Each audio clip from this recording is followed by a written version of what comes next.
Good morning, everyone. And it is heartening to get back to physical events after some time because all of us have become used to Zoom calls and Zoom conferences over the last few years.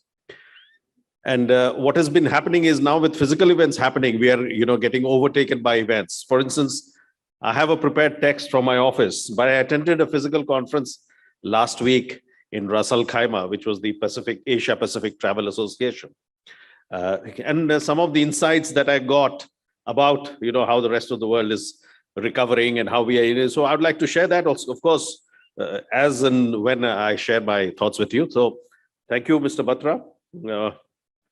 Bhuvanesh Khanna, the doyens of the industry, Mr. Kachru, Mr. Bakaya, Mr. Keswani, Mr. Lamba, all the gentlemen of Taj who have helped hosted this event, and other representatives from other segments of the industry, leaders, all partners who are here, ladies and gentlemen.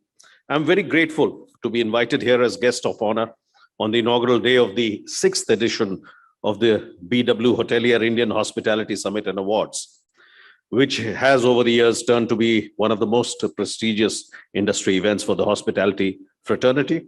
And this year's theme is the story of resilience. This effort by BW Hotelier is highly appreciated.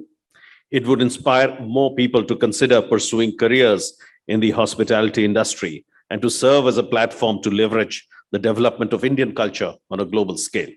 So I would take this opportunity to appeal, because whenever I travel to the hospitality institutes in the country, I find that there is a reluctance on behalf of the students to join, and the parents themselves, because of the developments of the last year and the fact that job prospects were not very good in the last 2 years. So I think there needs to be an outreach between the academic institutions in the hospitality industry and the industry, so that the disconnect that is there, that on one side we have an expansion happening and on the other side we have a huge youth force which wants to get into the job market, and they're looking for alternatives such as retail or other sectors. So I think I would take this occasion to appeal to the industry to plug the gaps that are happening. With the large Indian diaspora that we see settling in various parts of the world, hospitality has truly gone global. And my experience last week in Dubai and Ras Al Khaimah was the same. When I went for breakfast in my hotel in Ras Al Khaimah, it was served to me by a boy from Mandi. When I went for the lunch, there was somebody who had gone to Amity University in Noida. So there are a host of hospitality students who we have exported abroad, and they are working and doing very well in most of these institutions. Very happy. I talked to them, and some of them said that they're able to go back to their families twice or thrice in a year. So that just shows the strength of the education and the skills that we have, India has and is supplying to the global world. So we are one of the most global popular tourism destinations.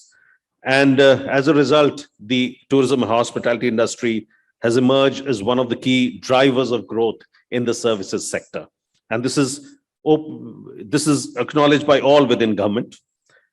The industry has considerable potential, and it is felt that though it is driving growth, it has not achieved its full potential.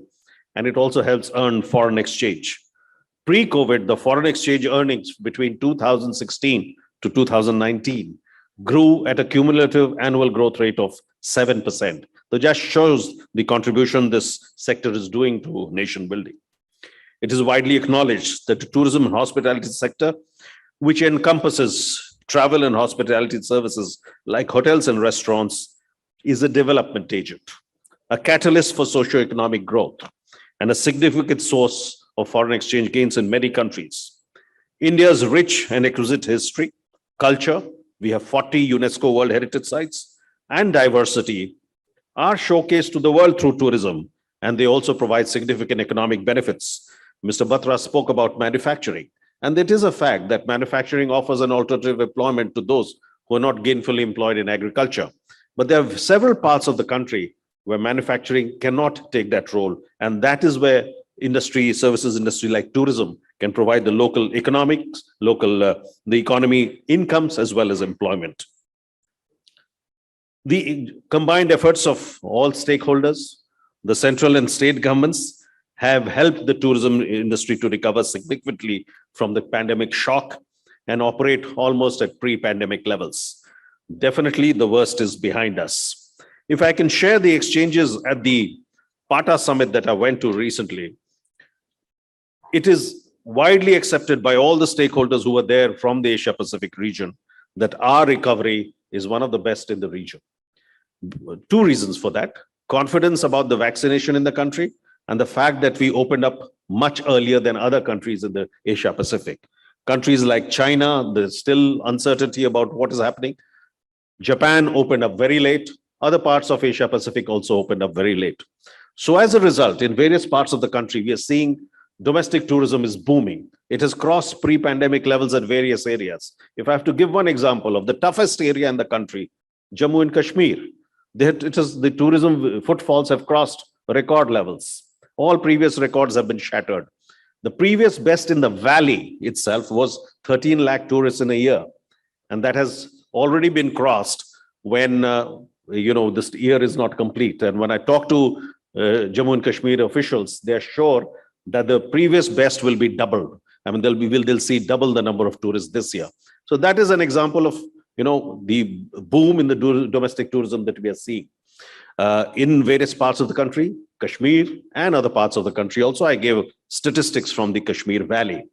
If we talk of the country as a whole, of course, domestic tourism is back to previous levels, which Mr. Batra referred to the revenues and incomes in the hospitality sector. But as far as international domestic arrivals are concerned, the data that we have from the Bureau of Immigration said that by August, we were at, if you compare year on year, we were almost at 50% recovery.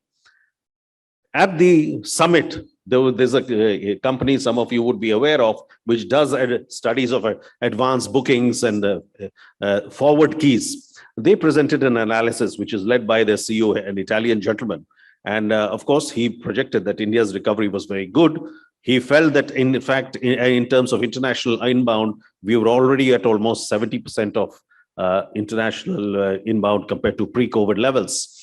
And that we would be one of the earliest countries to achieve the pre-pandemic international arrival level compared to other countries in the Asia Pacific. So his projection was, based on advanced bookings that he's seeing, that our recovery would one of the best. One more very interesting highlight that he presented from the data that he had was that the percentage of affluent travelers, the high-end travelers, compared to pre-pandemic, has definitely gone up in India. So that is a very encouraging trend we are seeing, that more and more affluent travelers are preferring to travel to India and, going in for wellness or nature or those kind of experiences. So the pandemic did highlight the urgent need for all hospitality units to take suitable measures to restrict any further transmission, and while providing accommodation and other services post-lockdown. And the performance of the hospitality sector, the vaccination, all this, resulted in a sense of confidence among domestic travelers, and that helped, reach the levels that we have done.